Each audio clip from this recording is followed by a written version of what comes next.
7 golongan yang mendapat naungan di padang mahsyar, seperti mana yang disebut di dalam hadis riwayat Bukhari dan Muslim. Nak tahu? Sebelum itu, jangan lupa untuk kongsikan dan sediakan catatan. Mudah-mudahan kita tergolong di dalam 7 golongan yang mendapat naungan di padang mahsyar nanti. Subhanallah. Okey.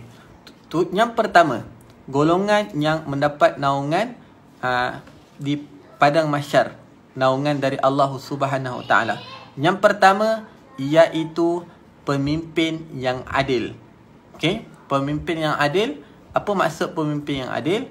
Iaitu pemimpin, tidak kira sama ada pemimpin sebesar-besar pemimpin ataupun sekecil-kecil pemimpin. Okey. Kullukum ra'u wa kullukum mas'ulun. Kita semua adalah pemimpin. Kita akan dipertanggungjawabkan dengan apa yang kita pimpin. Kita pimpin keluarga kita, kita pimpin adik-beradik kita, kita pimpin anak-anak kita. Okay? Semuanya akan dipertanggungjawabkan. Pertama, pemimpin yang adil. Apa maksud adil? Adil itu bila mana kita meletakkan sesuatu pada tempatnya. Okay. Yang kedua, iaitu pemuda yang rajin dalam beribadah kepada Allah Subhanahu Wa Taala. Okey, sebaik-baik pemuda, orang muda adalah orang yang berperwatakan seperti orang tua. Matangnya, cara fikirnya, cara pandangnya, dan seburuk-buruk orang tua adalah orang yang wataknya seperti orang muda. Okey, mudah-mudahan kita tergolong dalam golongan yang hatinya sentiasa beribadah kepada Allah. Okey. Yang ketiga iaitu seorang yang mana hatinya sentiasa terpaut ke rumah Allah, terpaut ke masjid. Yang mana hati dia kalau tak datang masjid, kalau tak datang surau, dia rasa sedih, rasa meruntum. Sekarang siapa yang nak pergi masjid ataupun surau, masih dah boleh dibuka untuk kita sama-sama mengimarahkan rumah Allah Subhanahu Wa Taala. Mudah-mudahan. Yang keempat, 2 orang yang saling mencintai di jalan Allah, keduanya berkumpul kerana Allah dan berpisah kerana Allah. Yang mana bertemu kerana Allah, okey, dan berpisah kerana Allah. Subhanallah. Okey, yang mana dia bertemu untuk mengingati Allah dan berpisah kerana Allah dan bertemu kembali kerana Allah. Mudah-mudahan kita jumpa erat silaturahim, saling mendoakan, saling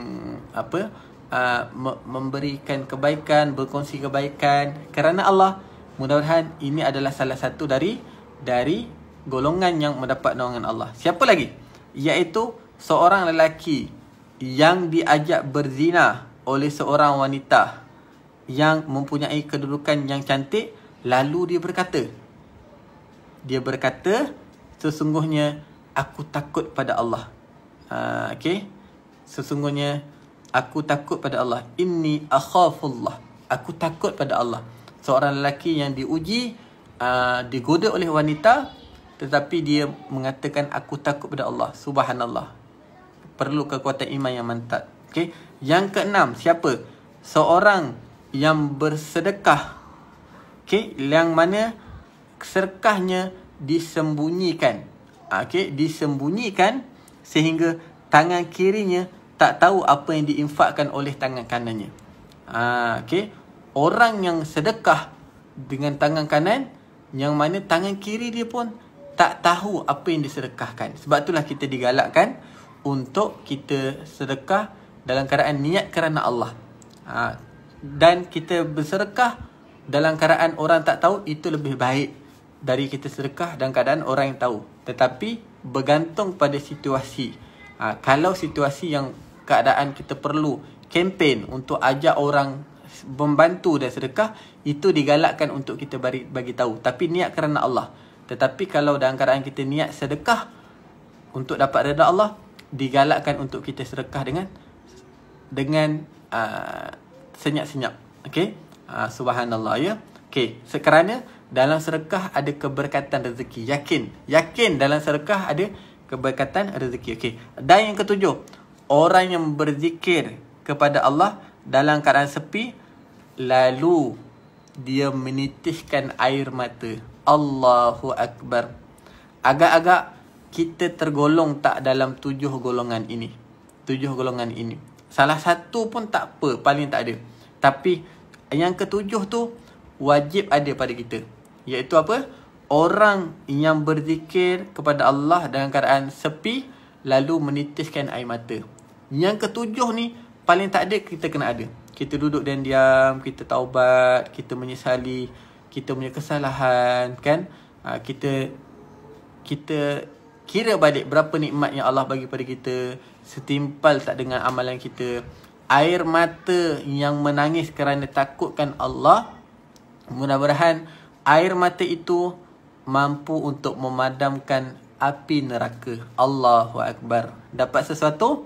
Kalau dapat sesuatu, tuan-tuan perempuan, kita niat kita nak menjadi, kalau boleh, 7 golongan yang ada dalam ni, ataupun sekurang-kurangnya kita tergolong dalam beberapa golongan. Okey, pemimpin yang adil, pemuda yang rajin beribadah kepada Allah, seorang yang hati terpaut pada masjid. Okey, 2 orang yang bertemu pisah kerana Allah. Okey, seorang lelaki yang dia ajak berzina lalu tak nak berzina. Begitu juga perempuan yang dia ajak berzina, dia kata takut pada Allah.